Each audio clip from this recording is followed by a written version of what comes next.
Good morning, good afternoon, good evening, whenever you're listening or watching this. I hope you're having an amazing day. So, welcome to episode 20 of the Built for More podcast. Now, if you're following me on Instagram, and if you're not following me, then why aren't you? My Instagram handle will be in the description box below, both on Spotify and on YouTube. But if you have been following me, you have probably been made aware by my stories that this week I am doing a 5-day mindset course, if you will. And essentially these 5 podcasts are going to take you through all of the basics on how exactly to build a bulletproof mindset. A little bit of the science that'll go into it as well, but the way that I've written this podcast is to not make it too jargony, to try and make it so that everyone understands it, because at the end of the day, like, that is my job, is to get people to learn. And the best way that I personally believe that people learn is when things are made easy to learn and simple. Like, that's what I love. I mentioned on my Instagram today actually that one of my superpowers is making complex subjects simple, mainly because I'm dyslexic. So as soon as I've learned something, the way that I describe it, I have to describe it in a way to make it simple so that I understand it properly as well. And it's a way that I learn as well. It's like I take it and I try and find a way to understand it in my mind in a more simple way. So this is the very first episode of the 5-day mindset series. So if you are just jumping on this, the way that I want you to listen to these episodes is one a day. Like, ideally, I wouldn't want you to binge listen to them all in one day. Reason being is that I'd want you to listen to them and take the rest of the day just to think about the topic and just be aware and see if you do any of the things that I mention in a particular episode, which of course you'll understand when you start listening to it as well. After 5 days, please shoot me a message and let me know your thoughts and feelings. Let me know if you've learned anything. Let me know if there's something that you are going to be working on from that as well. Because at the end of the day, like, I'm doing this podcast to help people. So I want to know that the content that I am making, the subject matter that I'm speaking about, is of course helping people. Like, that's the whole idea of this podcast. So this particular topic on this episode, on the first episode, I thought would be the most important topic to talk about, which is neuroplasticity. Now, I mentioned this in the last podcast that I did. I said last podcast that I did, that is a complete lie. I mentioned it in episode 18 on how to build a bulletproof mindset for fat loss, and I briefly touched on neuroplasticity. However, this podcast, I want to have like a little bit of a deep dive in it just to give you more information about that and to teach you more about it as well, just so that you understand that it is possible, it is 100% possible to rewire your brain. Because I feel like this topic, if people don't know it, I feel like changing your mindset, I know because I've been there, you can have a bit of a blockage and it can always be like, well, I can never be that way. I can never think that way. I can never act that way. I can never be that motivated person. I can never be disciplined. I can never be X, Y, and Z. I can never be mentally strong. However, if you want to be that kind of person, if you want to upgrade the version of you right now and improve it in a certain way in terms of mindset, you 100% can. So if you've ever felt like you've been stuck in bad habits, if you've struggled to stay consistent in fitness, nutrition, or doubted your ability to evolve into the strongest version of yourself, this is the episode for you. And just like I was mentioning before, like, you are not wired to fail at all. Like, if you have any kind of negative thoughts about yourself and kind of almost like perceived ideas that I am this person, you might be now, but you don't have to be. Like, you can change the way that you are, the way that you think, like, if you want to and if you're willing and ready to put the work in, of course. So I know I previously mentioned this on episode 18, so that how to build a bulletproof mindset for fat loss, but I'm just going to quickly go over it again just in case you haven't listened to that episode. Neuroplasticity, what is it? So neuroplasticity is the brain's ability to rewire itself. So the way that I like to describe this is your brain, just like any other muscle, adapts to the stress and adapts to things that you put it through. Just like if you were doing bicep curls over a period of time, muscles, your biceps, will adapt to the weight, the stressor that you are putting it under, and then you're able to lift heavier weight. However, if you decide, right, okay, I'm no longer going to lift my 10 kilogram dumbbells for bicep curl, and I'm going to go to 5. After a period of time of you doing bicep curls for 5 kilogram, if you went to 6, it'll be really fucking hard because your body is then readapted to the 5 kilogram dumbbell, and your brain works in a similar way. However, once you understand how to leverage neuroplasticity, you can honestly realise just how powerful you are and how much you can change, improve, build on yourself, and essentially be whatever you want to be. Like, whatever version of you that you want to be, you can be that. And if you're not happy with the way that you act, think, do anything at the moment, you can change it. So if you want to build confidence, if you want to break free from self-sabotage, stay consistent with training and nutrition, this is the episode that's going to give you the tools to help you make that happen as well. So yeah, I'm really excited for this episode. So in terms of neuroplasticity, what I say to absolutely everyone, so if a new one-to-one client comes on board with me and we do start to really dig in deep into mindset, and that particular person might be just like hitting a brick wall in terms of mindset, what things that I will say, like if I start to notice that they're speaking to themselves in like a negative way, is that I will just be very direct, like I usually am, and I will say, like, look, your brain is not fixed. And it isn't. It is.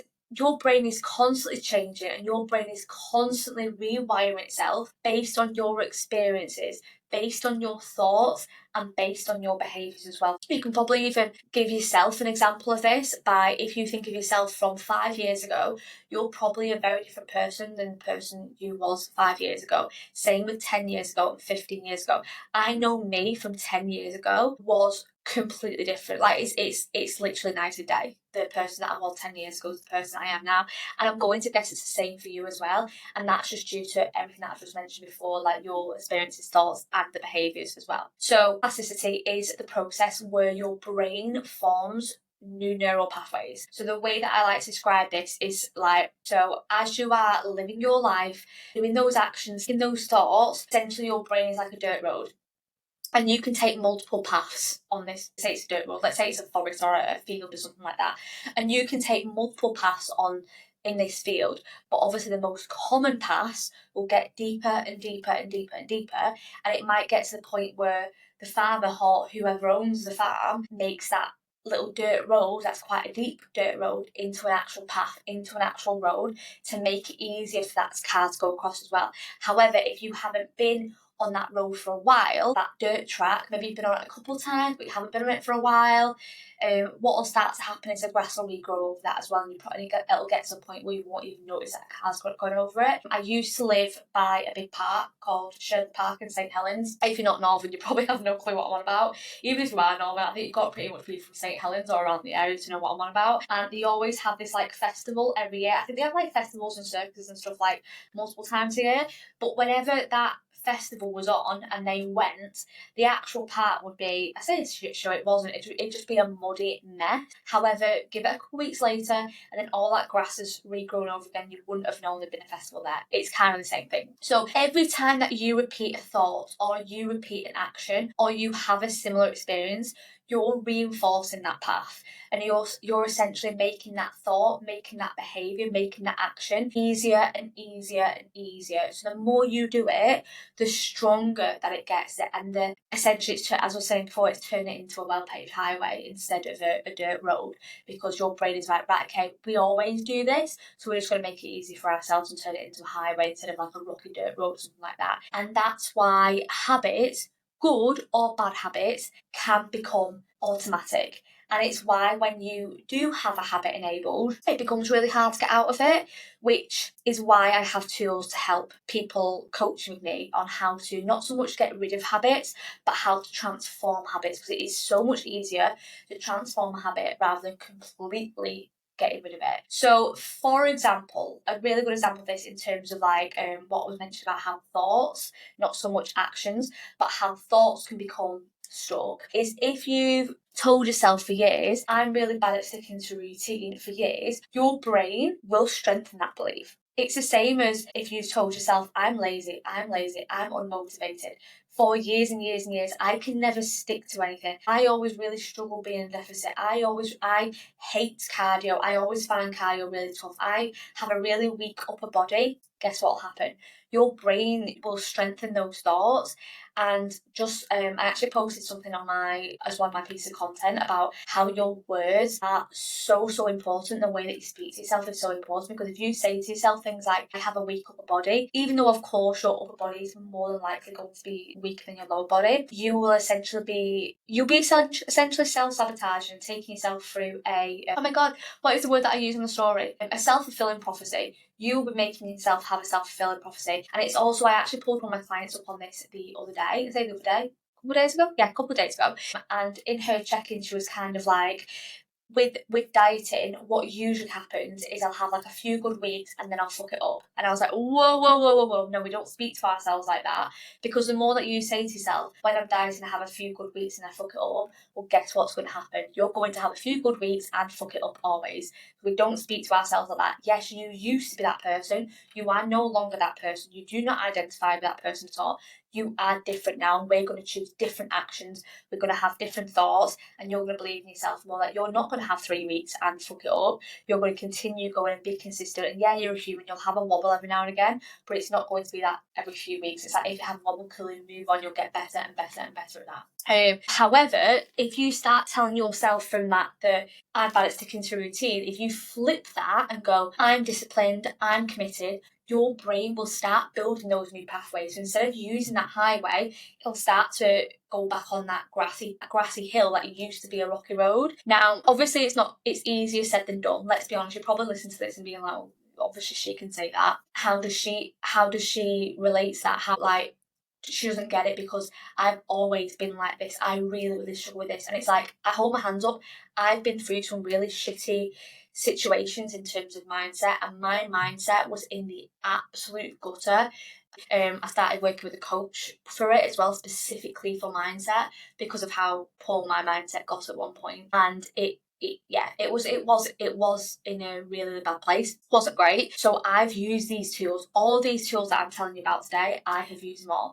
Now, if you, something like as a little bit of like a activity or something that you can utilize straight off the bat, something that you can take away straight away and it's something that I do myself now when I notice that little devil on my shoulder starting to talk shit about me. And I like to depersonalize it as well. It's not me, it's not my thoughts, it's thoughts I have, but it is not me. And it's like, I don't have to listen to them as well. So when that little devil starts chiming up and being like, you are not good enough, you are not smart enough, you are not strong, you are this, you are that, of course you can't compete, whatever, all those negative thoughts, I go, fuck off, yes I can, here's the evidence. And it might not even be evidence that I have got or something that I've done, but I can go, I know this is humanly possible and I need to do X, Y, Z in order to do it. I deal with it with logic. So this is something that you can take away with you straight away. It's that when you do have those negative thoughts, because at the end of the day, you're human, you are going to happen. It's not like you're going to wake up one day and never have a negative thought. That's completely unrealistic. But when you do have those negative thoughts, you've got to counteract them straight away to make sure that your Land Rover is going on that rocky path that you want to be a highway and getting off the highway that you don't want to be on right now. So, as I was saying before, this is why I say to anyone who starts coaching with me, you are not stuck in your old habits and you can rewire your brain at any point to support your goals. So, let's jump into the science of habits and breaking old patterns as well, which I know that I touched on ever so slightly before. With habits and how they are formed. So as I was saying before, your brain will strengthen the roots of the actions, thoughts and behaviours that you repeat. So the key is that intentional repetition. So if you're constantly like, for example, let's say you wake up in the morning, the first thing that you do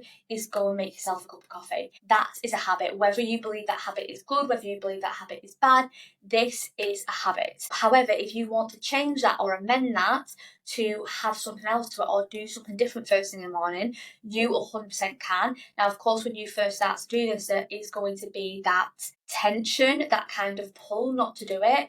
And that's because essentially our brain's like, waking up and making the coffee is something that we do all the time. It's something that we know we're safe with. Anything that is different to what we normally don't do, our brain kind of goes, oh, I'm not too sure about this, I'm not sure if this is safe, and it gives us that little bit of resistance, whereas we want to keep on pushing past that for our brain to go like, oh, this is fine, and make that new pathway. So I'm going to now teach you a tool from the book Atomic Habits. Now, if you haven't read this book or listened to this book, 100%, like, I think it's on Spotify, Uno Memento. Premium, you can just type in Atomic Habits. The book's by a bloke called James Clear, and you can listen to it as an audiobook on Spotify because it's included in premium. So if you haven't read it or listened to it, it's an absolute game changer if you're trying to make changes to your fitness or your nutrition. Now, in this book, James goes over a tactic called the not that at all, the cue, craving, response, reward cycle. So what he means by this is that when you are building habits, or when you so much have a habit, you will first get a cue. And essentially this is a trigger, like what I was saying before, like waking up. And then you get a craving straight away. So your brain wants reward from that trigger, from that cue. And it might be, it wants to feel energized. And either that can be, like as I was saying before, getting up and getting coffee, that is your craving. So you wake up and your brain just goes, I need coffee, or I need to do this, or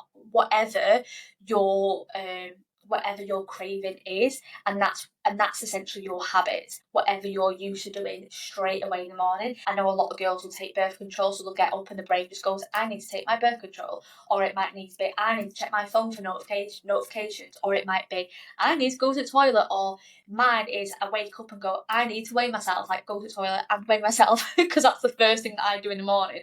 Or it might be I need to give my dog a stroke, or whatever it is for you. And then your response is the way that you act. So as I was saying before, it could be like you get up and you go, I need to feel energized, and then you go for a coffee. Someone else might have a different response to, I need to feel energized, cool, I'm going to go for a workout, I'm going to go to the gym. And then you get the reward from that is feeling good. And it might even be like just being responsible by taking birth control, or it might be like me feeling disciplined, feeling responsible, the fact that I've took my weight, because I take my weights every single day. So that's me. That's one box tick for the day. Amazing. Or it might be, I said, giving your dog a stroke. It's just like, again, feeling that love, feeling that comfort. And because of that reward, you have then reinforced the habit. So that's just how habits work. And by looking at that, you can then go, okay, I now understand how to also build a habit as well. So when I have my trigger and then I have my craving, I can give it a different response to then get the reward that I actually want. Because, for example, what you could potentially do in terms of your action is, let's say that you wake up and that's your cue. Your craving goes, I want a reward from this, and it might be feeling energized, and what your action is to press snooze. Now that reward, like for a small period of time, makes you feel good because you sleep, rest, comfy, warm bed, whatever. However, in the long term, you then feel guilt because you've missed your workout, you've not done X, Y, and Z, you've not given your partner a kiss before he goes to work, whatever that is. So it's again, you kind of like, you can change that if you want, and you can have a different reward out of that, like the long-term reward, not just the short-term reward. But of course, our brain being our brain always wants us to have the short-term reward, like the instant gratification, whereas we need to start thinking of the long-term gratification as well, and how to change those habits which will benefit us in the long term, not just the short term. Another good example of this, and I actually have a couple of examples of this, one that my client told me about today, which I thought was brilliant, the way that she responded to it as well and started rewiring her brain there. If every time you feel stressed, you then reach for the Oreos, the Doritos, you phone up Papa John's, your brain goes, stressed, junk food. And that's a trigger, and that's the response that you tend to have. It's the craving that you're tending to have as well. So you'd have to, if you've built up that habit, you're going to have to fight extra hard to rewire that. If you've been doing it over, let's say, 10 years, and you go stress, food, sad, food, angry, food, then you're going to have to rewire all those sorts as well. However, you can replace the response with something else. So it's not completely changing a habit, it's not completely changing what you do, but you can change the response to give a different reward. not just short-term reward, but again, thinking of your future you, the long-term reward as well. So you can replace that response of buying Papa John's with deep breathing, going for a short walk, and over time, that highway that you're driving up and down to go straight to go getting your sugar, that'll eventually go onto that rocky pathway, which is the deep breathing, long walk, whatever response that you want, and that will become the highway instead. Whereas if you kind of go like, oh, it's only one thing, it doesn't matter, you're then reinforcing, I am stressed, I'm going to have a bar of Galaxy. And even if it's like a little cube of Galaxy, you are still reinforcing that habit that that highway is the right direction to go down instead of going out for a walk, going having a bath. That response as well, which longer term, if you are on like a fitness journey, that would align more with your goals. So it's like Pavlov's dog as well, because the more that you do something, the more that you will tend to get that trigger. She was talking to me about how this new map's been uploaded on Call of Duty, so she's been playing on that this weekend.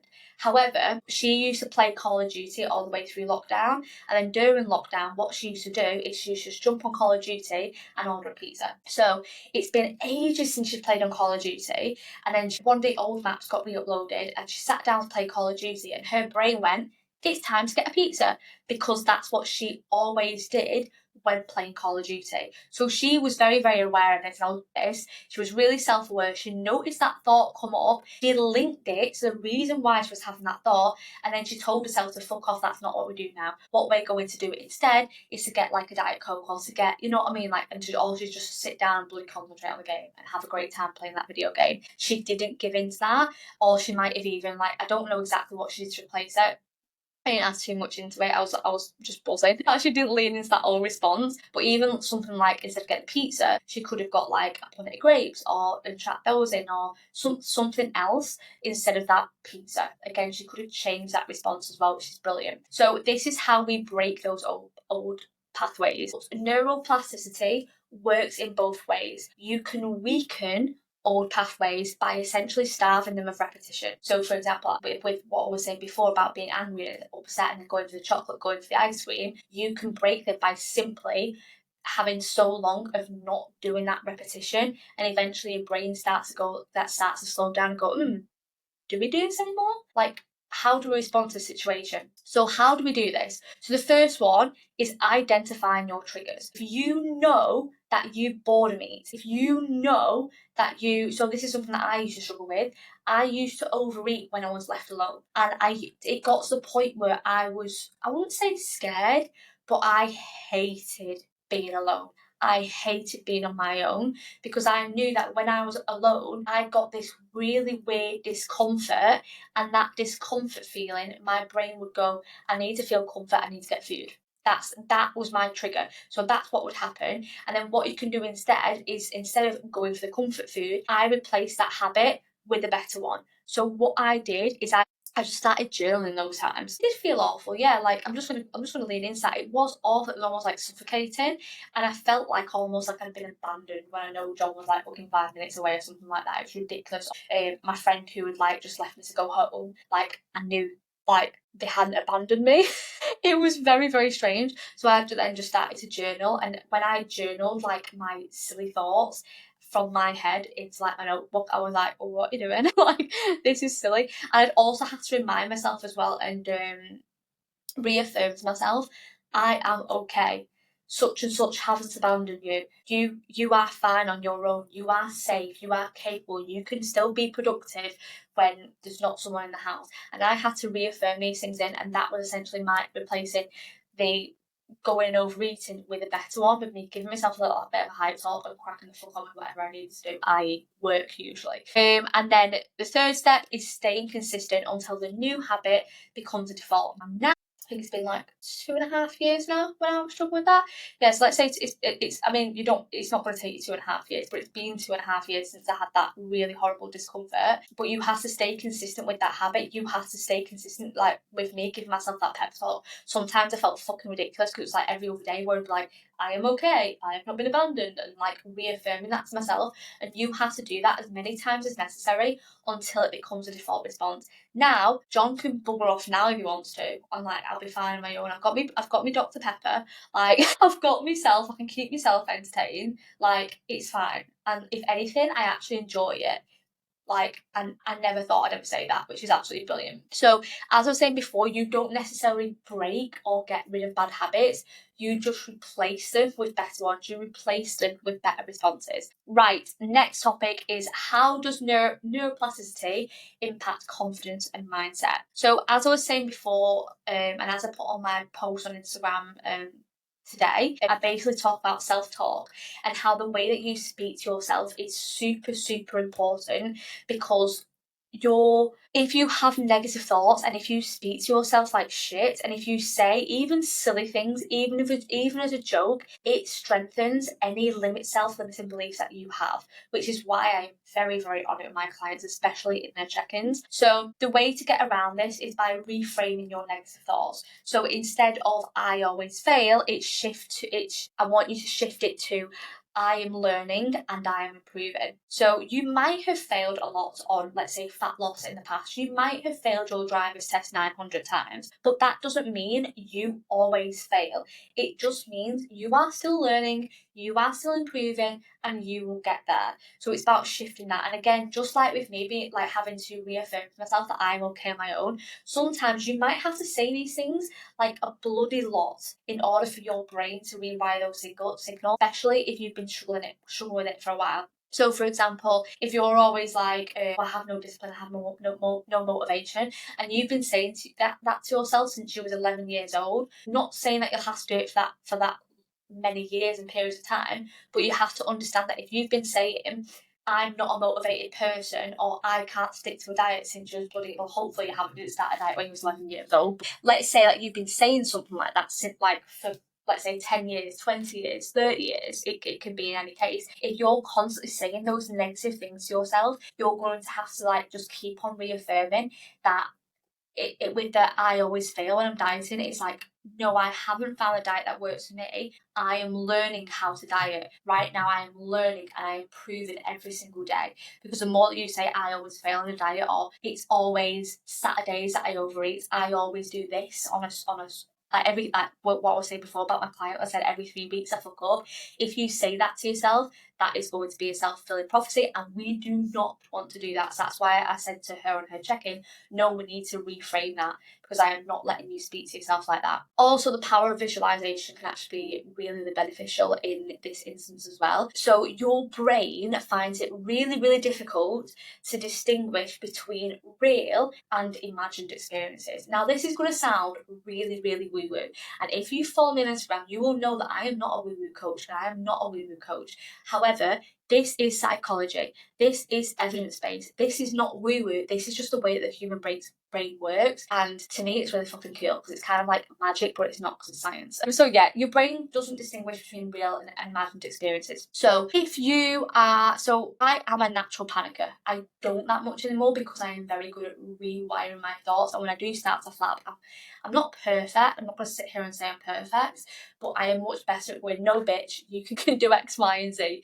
But if you are a natural panicker, or it's someone who naturally leans to flap a little bit, if you start to think X, Y, and Z is going to fail, then I'm going to have nothing, the world's going to end.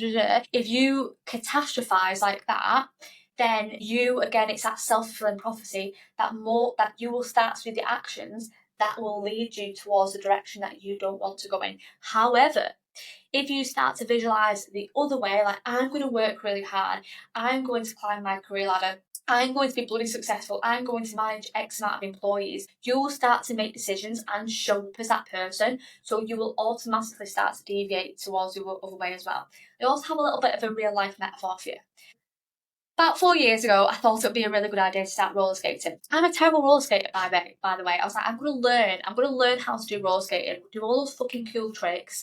Like, it's going to be a magical experience. I'm shit at roller skating. I still don't know how to roller skate. I am such a fanny. I was dead scared of falling. However, when I did roller skating lessons, because yes, I did do roller skating lessons a few years ago. So I even got little wheels that flashed up. Anyway, back to topic. When I did roller skating lessons, one of the things that the instructor would say to me is, do not look on the floor. You look where you're going, you never look at the floor. Because if you look at the floor, your chances of falling and going to the floor dramatically increase. Whereas if you look towards where you're going, you are more likely to go where you're going. And it's the same with this as well. If you, let's say, with the career example that I was giving before, if you constantly fear that you're going to be fired, if you're going to get demoted and stuff like that, you will start to make small, teeny tiny changes and teeny tiny actions, and even your behaviour will change to make that situation more likely. However, if you start saying to yourself, no, I'm fucking well good employed, people love me here, I'm going to climb a career ladder, I'm going to get a promotion next year, you will start to make those small, tiny actions, and again with your body image, for that to most likely happen, which is just absolutely mad, but it's super, super true. So every time that you repeat a positive action or belief, you enforce it.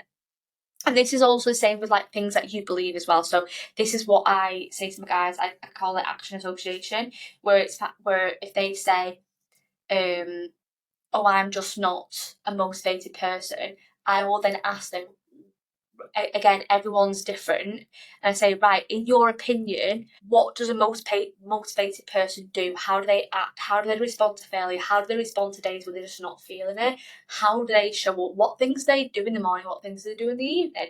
What are their actions on a day-to-day basis, and what are your actions on a day-to-day basis, and how different are they? Because if you want to be a motivated, successful, disciplined, healthy person, what are the actions that those people do, and start to do more of those actions. And the more that you start to do those positive actions, the more that you will start to associate yourself to that kind of person. So for example, again, everyone's associations to certain actions are different. But if you take two people, the alarm goes off at 5 a.m. for both people. One person presses a snooze and one person jumps straight out of bed and they get the gym gear on and go to the gym. In your opinion, which one is the most successful person? Now, this is, again, that is complete personal opinion. My personal opinion, and again, not to like put anything on anyone, my personal opinion is that the one that gets up and goes to the gym is the most successful person. Whereas, again, personal opinion, someone whose alarms goes off at 5 a.m, that they have set themselves. Someone's alarm that's gone off at 5 a.m. and they've pressed snooze, that is a lazy person, that is an undisciplined person. Again, personal opinion. So if I myself was the alarm was to go off at 5 a.m. and I press snooze, I would start to feel those negative thoughts and feelings. Whereas if I get up and go to the gym straight away, I would feel those positive beliefs as well. And again, my brain will start to reinforce that too with the way that I feel about those certain actions. So it's the same as you guys on your day-to-day basis as well. Every action that you do has an association that you believe to be the case. And the more negative associations, the more negatively that you will tend to feel about yourself as well. So essentially just flipping them into more positive actions as well. So for example, athletes will use this on pretty much a day-to-day basis. They'll have like little mental rehearsals. They will tell themselves certain things to help them get to the next level. And it's something that I use with my guys when I'm one-to-one PTing them, is if they have got a weight, let's say they're on a hack squat and they're going for a PB, they will unrack that hack squat and I will say to them, strong. And that just reinforces that they are strong, and that increases the likelihood. And if you're one of my PT clients, you're probably like, oh fuck, that's why she does that. This actually increases the likelihood that you can lift that weight because you have that positive thought in your head. Strong legs, like let's go, you've got it, like 100%, that's all yours, 100, you've got this, last rep, all the way, easy. I'll say things like that to them to give them positive words and positive emotions, I guess, and positive associations to help them lift that weight. Whereas, for example, if you unwrap that hack squat and I said, that's a really heavy weight, that's so difficult, I don't know how you're doing that, more than likely, like, you're not going to do as well because you're thinking, this is really heavy, I can't do this, I can only get 3 reps, I'm really tired today. If you're saying all that shit to yourself, you're going to have a harder time lifting that weight. This is something that athletes use all the time, but you can also do it in your day-to-day life as well. So for example, if you know that the day in work is going to be a very difficult work day and you're really, really busy, you can approach it 2 ways. You can be like, oh, it's going to be such a long day, it's going to drag, it's going to be so difficult, I'm going to have loads of difficult conversations and tell everyone off. If you approach your work day like that, yeah, it's going to feel like an absolute fucking drag, isn't it? Whereas if you show up for yourself and you maybe listen to a hype pet playlist on the way to work, and maybe you don't love your job, and that's completely fine. You can still go, you know what? Today's going to absolutely fucking fly. I'm going to have some really good laughs. I'm going to have some really great conversations. You might even be working in like Tesco as like a shelf stacker. I'm going to do the best job ever, and I'm going to get some really good compliments. I'm going to fly through all my work, and I'm going to impress everyone today. Like, it doesn't matter what you do. It's just that day, if you say to yourself that, you're honestly going to have a much, much better day than if you're going to be like, oh, another 8 to 10 hours of stacking shelves, how boring, I'm just going to be clock watching all day. If you say that, then yeah, your shift's going to be absolutely shit. So it's about thinking it that way as well. Right, so as I was saying before, you become what you repeatedly tell yourself. Change your self-talk, and you can essentially change your reality at the end of the day, which is pretty fucking cool. Practical steps in order to help rewire your brain in regards to neuroplasticity. So the first things first is audit your inputs. Now, you might not be able to control all of this, and that is completely fine. But what I will say to everyone is surround yourself with people, content, and environments that enforce the mindset that you want. If all of your friends are fucking downers, I'm sorry, but you're going to find it really, really difficult to be positive. If all of your friends are kind of like, oh, woe is me people, you're going to find it difficult to do that as well. If all of your friends are, now it starts Monday, and then they just fuck it up all the time, you're going to be the other person that does that as well. Now, again, there's a certain point where you're not going to be able to control that, and that's fine. But if you can audit that as much as possible and have your environment help you succeed, honestly, you're going to be off to a much, much better start as well. Funny enough, me and one of my clients were talking today about having your partner be into health and fitness and wanting to better themselves. Makes your fitness journey so much easier. And both of us as well, both of us had ex, which was the complete polar opposite and not interested in the health, not interested in fitness. And we were just sharing kind of like experiences on how our exes made our fitness journey a lot harder, and how our current partners makes our fitness journey a lot easier and nicer as well. So again, not saying that you need to break up with your partner, but maybe break up with your partner. I'm joking. So, and the same with content as well. Like, if you're on Instagram or TikTok and you're following a load of wet wipes, woe is me, all that kind of people that are just failing on a diet constantly, if you don't want to go down like the Monjaro weight loss drug kind of route and you're following loads of these people, then it's going to make your journey a lot harder.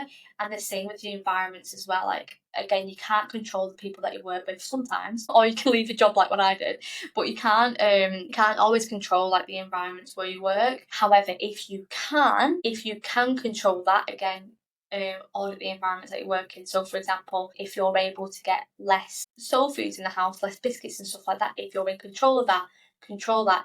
If you're in control of your food, tea or evening, again, control that environment to reinforce the mindset that you want as well. When I was talking about atomic habits as well, you can also, one part of atomic habits is something called habit stacking, which is a task that I give my clients a lot as well, which is essentially attaching a new habit to pre-existing ones. So, for example, a good one of this is people who forget to take supplements. And if you are the kind of person who gets up and gets a coffee, like pretty much first thing, you can have your supplements whilst you have your coffee. So you're habit stacking them together. You could also, something that I tend to do is that I will play video games whilst doing steps. I haven't done that today, but I will do, especially as my steps start to get higher, is I will play video games whilst getting very, very slow steps. And you can do other things like this as well. So I love learning. I love learning new things, so I will listen to audiobooks when I'm driving to work. Because I'm driving to work anyway, I'm just going to make that more productive.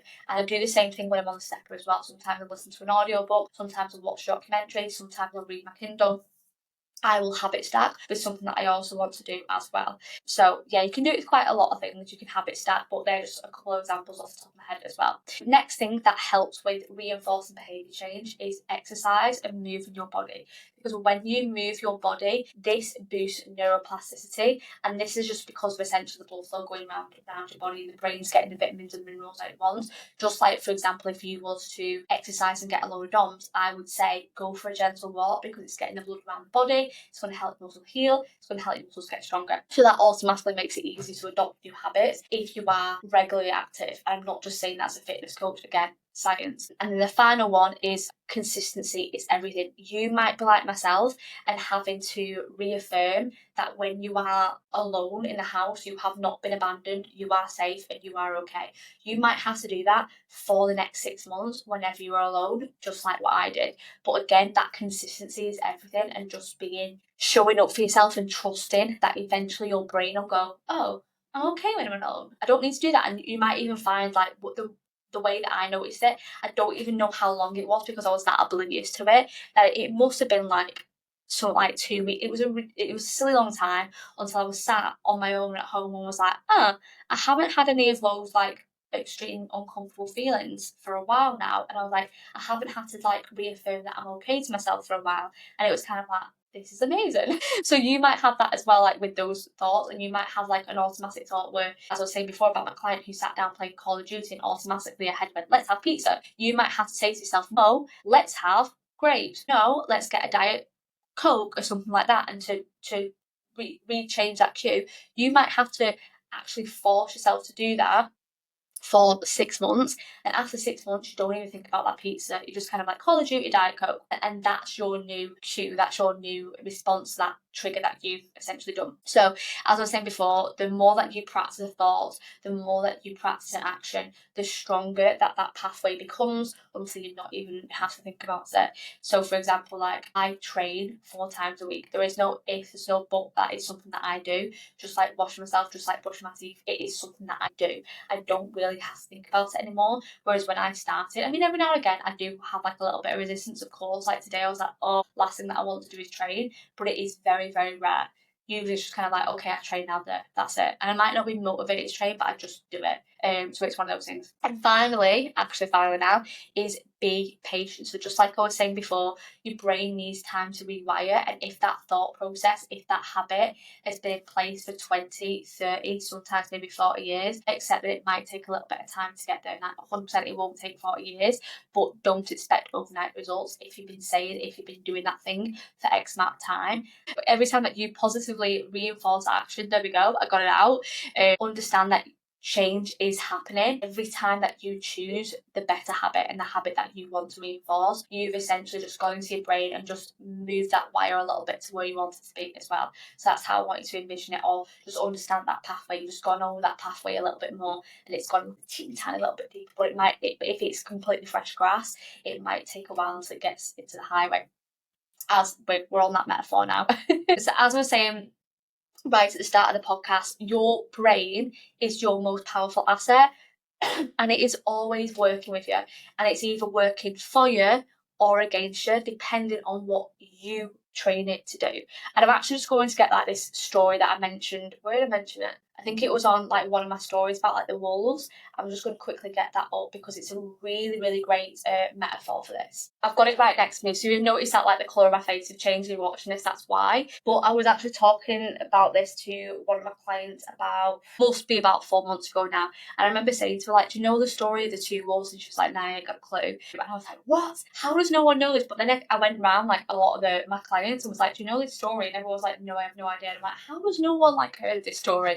But it's basically, it is a story. It's a Native American story, and it's a metaphor about mindset and how essentially it is a metaphor for neuroplasticity. That's the basic comes from. But it's an ancient tale that's been part of the Native American tradition for generations. The exact origin is unknown, but historians, yeah, let's go with that, attribute the tale to Cherokee, or I'm going to completely butcher this, Lenape people. It also has lots of different titles as well, but we're just going to call it Two Wolves Story. So the story has 2 characters, a grandfather and a grandson.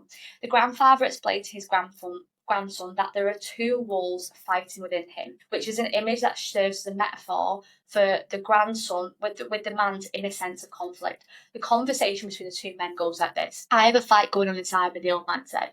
It's taking place between 2 wolves. One is evil. He's my anger, envy, sorrow, regret, greed, arrogance, self-pity, guilt, resentment, inferiority, lies, false pride, superiority, and ego. The grandfather looked at the grandson and went on. The other embodies positive emotions, his joy, peace, love, hope, serenity, humility, kindness, benevolence, empathy, generosity, truth, compassion, and faith. Both wolves are fighting to the death. The same fight is going on inside you and every other person too. The grandson took a moment to reflect on this. At last he looked up at his grandfather and asked, which wolf will win? And the old Cherokee gave his simple reply, the one you feed. And essentially this is what neuroplasticity is. The wolf that is going to win, that part of your mind which is going to be the strongest, is the one that you lean into.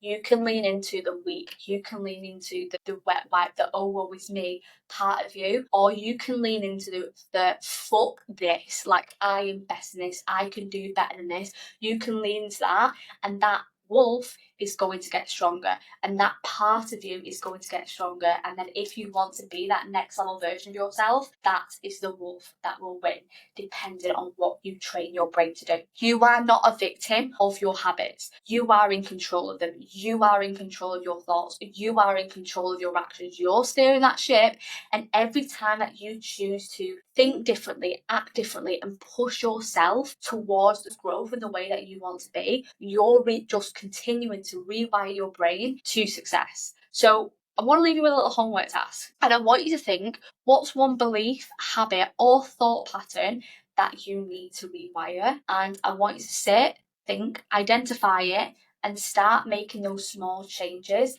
in order to rewire it as well. So that's something that I do want. I want you to pick one thing and something to consistently do over the 5 days as well. And if this episode resonated with you and you're ready to take your transformation to the next level with my one-to-one coaching, as you've probably realised during this episode, I don't just focus on physical results. I focus on, yes, of course, getting you a shit hot transformation, but focusing on the mindset and the habits that will help you make those results last for life. Because if you just follow a diet and a training plan, yes, you might get those results temporarily, but if you don't have the mindset to keep up, once you're on your own, they're not going to last. So if you're done with the cycle of stopping and starting and you want a plan built for you, it's time to apply for one-to-one coaching with me.